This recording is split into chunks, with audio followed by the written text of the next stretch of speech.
Hey, wala tayong okay na video sa labas. Pero meron tayong mga na-source. Kaya wala tayong okay video sa labas ay konti lang yung nakuha natin. Actually, marami tayong nakuha. Kaso lang, ang problema, puro pambenta lang dito. Tapos hindi naman ganun ka, pakita ko lang sa inyo. Yung mga ganito, oh. Sino ba to? Dale Earnhardt, oh. Yung mga ganyan. Nakuha natin sa dalawa Clint Bauer Detroit na shirt, playoff ng MCU MSU pala. Tapos ito nutmeg na hindi pala, signal na Michigan vintage, Lucky Brand, Cheerios, Dream Cruise uli, Travis Matthews. Tapos ito, Michigan Rose Bowl 1998 on a nutmeg, made in USA. Cycling, Pendleton again. Golf shirt, Viore. Basta marami tayong nakuha. Pambenta ko to sa Wednesday. Okay. Dito na lang tayo sa mga iuwi ko, balak kong uwi ng Pilipinas. Konti lang. Una-una meron tayo na Old Navy na puffer jacket. Tapos removable yung neto, hood. Ang ganda lang neto, size medium. Condition niya is kailangan neto ng laba, pero ang condition niya is mga 9.6, 9.7.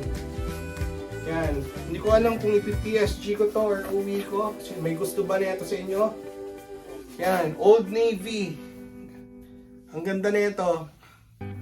Vest. Puffer vest na may hood. Natatanggal yung hood na yan.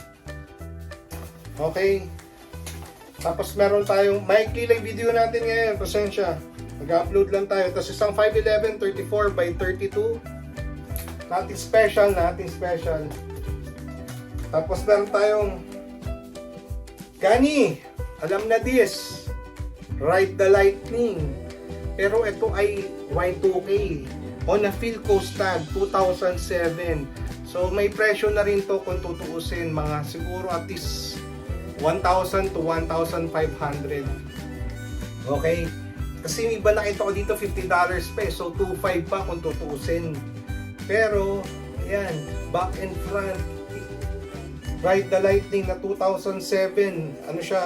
Dated. May fine print siya doon sa ilalim mo. Ang ganda nito. Gani, ang ganda. Kaso lang medyo mataas. Tapos, eto, Sir Mark, hindi ko alam kung kasya sa ito. Pero ang size nito is 2XL eh. Hindi ako sigurado. Ang ganda lang ng graphics nito. Yan. DeLorean, Back to the Future. Deconstructed or at least explained. Flux capacitor or something. Yan. 2XL. Good condition. Tapos, nabalikan natin yung dalawang Carhartt na shirt dahil naka-sale na sila kahapon. Pero yung mga pantalon wala na, hindi ko na inaabot.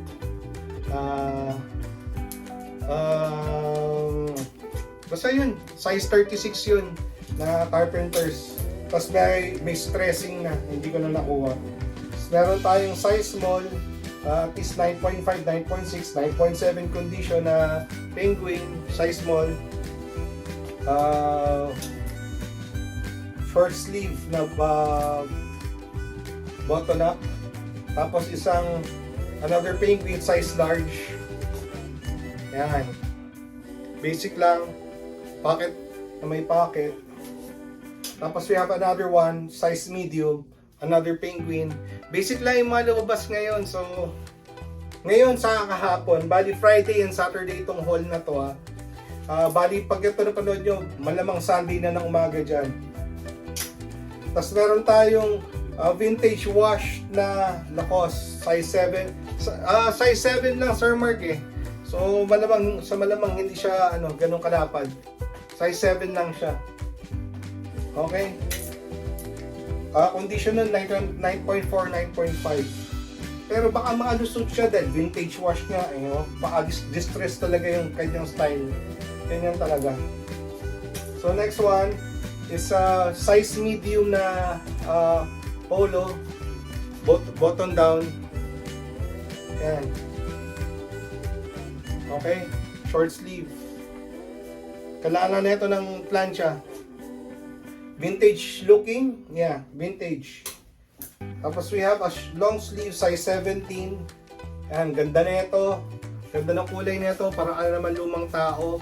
Vintage looking again. Most probably this piece is also a vintage. Malamang vintage to.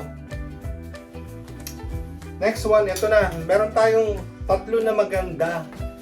Hindi natin to na video kasi isa, dalawa, tapos wala. Ayan. Pero ito, una maganda. Condition na ito is 9.7, 9.8. Size XL. 9.7, 9.8 condition. Okay? Alam na this. Size Sir Mark, pero mataas to ha. At least nasa ano, ang presyo ko dito nasa 3K. At least 3K. Tapos next one, mataas din kuha ko dito sa mga to, pero alam ko kasi sa mga tindahan na to, hindi talaga sila nagsisale ng madalas. So, pag hindi ko kinuha, mawawala na. Ito ay size large vintage. Size large vintage. Another Harrington. Ngayon lang ako nakakita ng gantong kulay. Peach. Ang ganda na ito. Tapos, vintage siya. Pero buo pa yung mga garter, oh. Hindi siya lined. Ang ganda na ito. Okay. Ang ganda na ito. So, ito nasa 3 plus. Mga 3.5. Pataas ko ito bebenta if ever. Sorry sa pricing kung mataas ang kuha ko dito. Hindi ko lang mapalagpas. Okay? Tapos, para sa last item natin ngayon, actually dalawa pero isa hindi ko na kukwento, masakit sa puso. Isa, sige sabihin ko na, it's a starter jacket na Cleveland Indians. Anyways, ipa-flash ko na lang kung may gusto sa inyo, ikaw sa comment o sa Facebook ko kung may interesado, pero wala na, huwag na nga. Pero yun, natabunan kasi yun dahil dito meron tayong youth size na RL, puffer jacket size XL. So sa men's kasya siya sa small o medium. Yan, first time natin ito makakuha. Bihira tayong makakuha ng, it's a polo bear. Bihira tayong makakuha ng polo bear in general, but this one is a puffer jacket. Tapos yung condition niya 9.6 at least. Ito na. Yan. Ito ang ating ano ngayon, find of the week. Yan. Nakakatuwa lang, ang daming lumalabas ngayong linggo na to. Sobrang dami. Yan. O PM sa mga interesado, baka ano, ibenta ko to ng mga 6 to 7K. Hindi pa ako sigurado. At least 6. Tingnan natin ha. At least 6K. If not, nag-iisip ako na dito na lang ibenta. Kasi kakain pa to ng space sa bagahe. Alam mo yun? Ang laki na ito, oh. Pero bira ako makakita na ito. Itong hood niya natatanggal. Buti na lang nabili ko siya, kasama pa yung hood. Yan, mataas ang kuha ko dito, hindi ko lang pinalagpas. Okay, ito lang episode natin ngayon. Bawi tayo sa susunod. Next week na. Siguro, bahala na. Okay, hanggang dito na lang ulit. Salamat sa kasama. Hanggang sa muli. Paalam.